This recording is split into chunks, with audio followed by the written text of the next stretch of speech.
Hello, नमस्कार साथियों, स्वागत है आप सभी का नॉलेज विद जेएनपी इंस्टीट्यूट में, जो कि आपका अपना चैनल। मैं गुंजन स्वागत करती हूँ आपके अपने यूट्यूब चैनल में।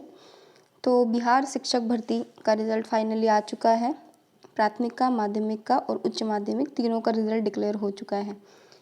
कल रात को प्राथमिक का भी रिज़ल्ट डिक्लेयर हो चुका था, उस पर भी मैंने वीडियो बनाया था, अगर नहीं देखा हो तो देख लीजिएगा। और जिले वाइज उसकी सूची भी जारी कर दी है, लेकिन अभी तक ये नहीं बताया है कि मेल और फीमेल की जो सीटें हैं वो अलग अलग रिज़ल्ट नहीं आया है। तो पीआरटी का रिज़ल्ट है वो कंबाइन आया है, आप लोगों ने भी देखा होगा। एंड जिनका सिलेक्शन हुआ है उनको वेरी वेरी कॉन्ग्रेचुलेशंस। एंड जिनका नहीं हुआ है वो मायूस नहीं होना है, सेकंड फेज़ के लिए तैयारी करनी है। क्योंकि अभी तक आप लोगों को ये चीज़ पता चल ही गई होगी कि जो सेकंड फेज़ की वैकेंसी आने वाली है उसमें 1 लाख से ज़्यादा पदों पर वैकेंसी आई, क्योंकि अभी जो सीटें खाली रह गई हैं 40 के अराउंड सीटें खाली हैं, तो वो ऐड होके आनी थी। तो 1 लाख से ज़्यादा पद वापस से सेकंड फेज़ में मिलेंगे, तो उसके लिए तैयारी में लग जाइए। इस वीडियो में हम काउंसलिंग को लेके बात करने वाले हैं। और जो रिज़ल्ट 1,70,000 पे वैकेंसी थी, लेकिन जो रिज़ल्ट आया है वो 1,31,000 पोस्ट का आया है, तो वो ऐसा क्यों हुआ, इसके बारे में भी बात करने वाले हैं। डॉक्यूमेंट्स क्या क्या लेके जाने हैं उसके बारे में बात करने वाले, काउंसलिंग में क्या रहने वाला है इन सब के बारे में बात करने वाले हैं। तो वीडियो को अंत तक देखना। अगर वीडियो ताकि कोई चीज़ आप ना छूटे, वीडियो अच्छा लगे तो वीडियो को लाइक करना। तो स्टार्ट करते हैं वीडियो को। सबसे पहले हम बात करेंगे काउंसलिंग से रिलेटेड कि इससे पहले भी मैं एक ऑलरेडी वीडियो बना चुकी हूँ जिसमें मैंने क्लियर बताया है सब्जेक्ट वाइज काउंसलिंग किस डेट को स्टार्ट होगी। तो बिहार सरकार की साइड से भी ये नोटिस आ चुका है।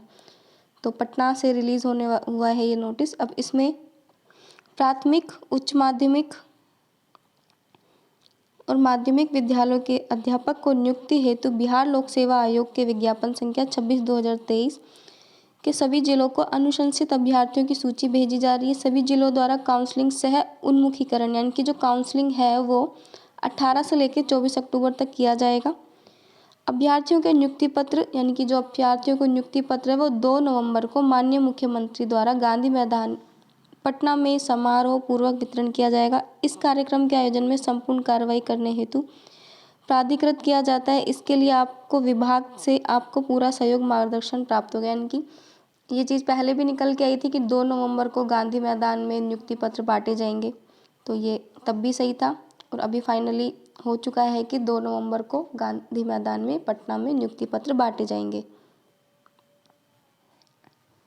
अब बात करते हैं कि जैसे कि आप लोगों ने न्यूज़पेपर आज ही का है ये पढ़ा होगा, तो प्राथमिक शिक्षक पद के लिए 72,419 डीएलएड धारियों का रिजल्ट, तो डीएलएड का रिजल्ट तो आ चुका है, लेकिन बीएड के रिजल्ट पर रोक है। और 30 अक्टूबर को बीएड के लिए सुनवाई भी है सुप्रीम कोर्ट में। तो जैसे ही उसके लिए कोई अपडेट आएगा वो मैं आपको मेरे चैनल के माध्यम से देने की कोशिश करूँगी।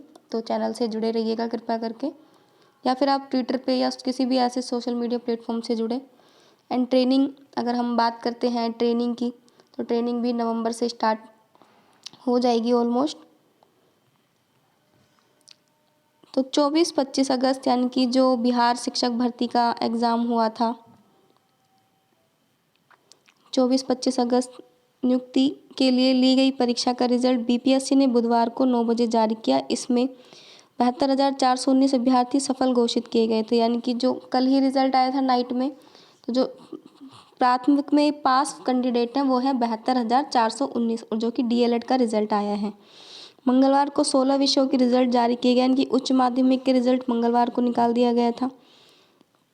अगर हम बात करते हैं कि टोटल कितना सिलेक्शन हुआ, तो वो सब भी आप लोगों को 1,31,000 के ऊपर टोटल पद के सिलेक्ट हुए, क्योंकि 11वीं 12वीं में जो सब्जेक्ट वाइज थे उनको सीटें ज़्यादा थी लेकिन कैंडिडेट नहीं मिले। तो इन सब के बारे में बात करेंगे।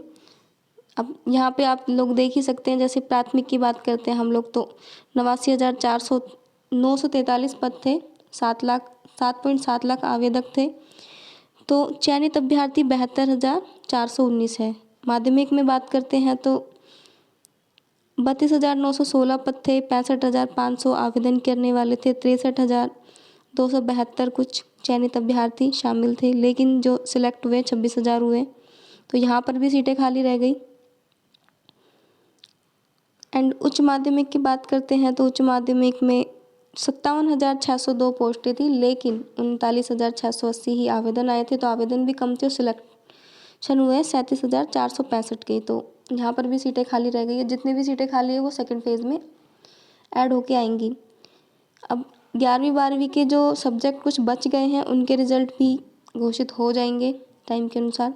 सुप्रीम कोर्ट के फैसले पर बदल सकता है प्राथमिक शिक्षकों का रिजल्ट। अब इसका ये है कि अगर सुप्रीम कोर्ट बीएड को प्राथमिक में अलाउ कर देती है तो रिजल्ट एक बार दोबारा भी निकल सकता है पीआरटी वालों का, क्योंकि अगर बीएड को मान्यता देगी, अलाउ कर दिया सुप्रीम कोर्ट ने, तो थोड़ा सा कट ऑफ पर इफेक्ट पड़ेगा। तो देखते हैं क्या होता है। बीएड के रिजल्ट पर तो फिलहाल रोक है।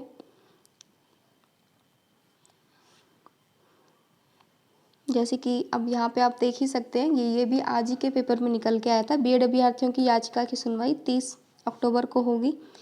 बीएड अभ्यर्थियों की रिट याचिका की सुनवाई 30 अक्टूबर को होगी। बीपीएससी की ओर से प्राथमिक शिक्षक के करीब 89,000 पदों पर चल रही बहाली प्रक्रिया में बीएड अभ्यर्थियों का रिजल्ट जारी करने की मांग को लेकर दायर रिट याचिका की सुनवाई 30 अक्टूबर को होगी। इससे पहले सुनवाई 20 अक्टूबर को समय दिया गया था। अभी कल जब पीआरटी का रिजल्ट डिक्लेयर हुआ था तो बिहार लोक सेवा आयोग ने उससे पहले एक नोटिस भी दिया था एनसीटीई के रिजल्ट को लेकर, क्योंकि डीएलएड और बीएड के ऊपर जो चल रहा है कि बीएड के रिजल्ट पर रोक है। तो अगर बीएड के पक्ष में सुप्रीम कोर्ट फैसला देती है तो थोड़ा सा रिजल्ट दोबारा भी आ सकता है, क्योंकि फिर बीएड अभ्यर्थी भी ऐड होंगे तो थोड़ा सा रिजल्ट इफेक्ट होगा। तो देखते हैं इस नोटिस में क्या है। बिहार राज्य विद्यालय अध्यापक नियुक्ति स्थानांतरण अनुवांशिक कार्रवाई नियमावली 2023 के तहत 1 से 5 के पदों पर नियुक्ति नियमावली 2023 की कंडिका 5 एनसीटीई द्वारा समय समय पर शैक्षणिक प्रशैक्षणिक योग्यता धारित करना हो अंकित है। तो शिक्षक प्रशिक्षण के किसी भी उपाधि में मान्यता के बिंदु पर अथवा किसी उपाधि के समतुल्यता के बिंदु पर किसी प्रकार के विवाद की स्थिति में राष्ट्रीय अध्यापक शिक्षा परिषद एनसीटीई के परामर्श से विभाग का निर्णय अंतिम होगा। इस संबंध में शिक्षा विभाग बिहार सरकार के 958 पात्रांक को 29 मई के आलोक में राज्य सरकार का निर्णय है। एनसीटीई द्वारा मान्यता प्राप्त संस्थान से शिक्षा स्नातक की उपाधि प्राप्त की हो 1 से 5 तक पढ़ाने के लिए विद्यालय अध्यापक के रूप में किया जा सकेगा, स्पष्ट किया गया है। तो एनसीटीई की जो गाइडलाइंस है उसके अकॉर्डिंग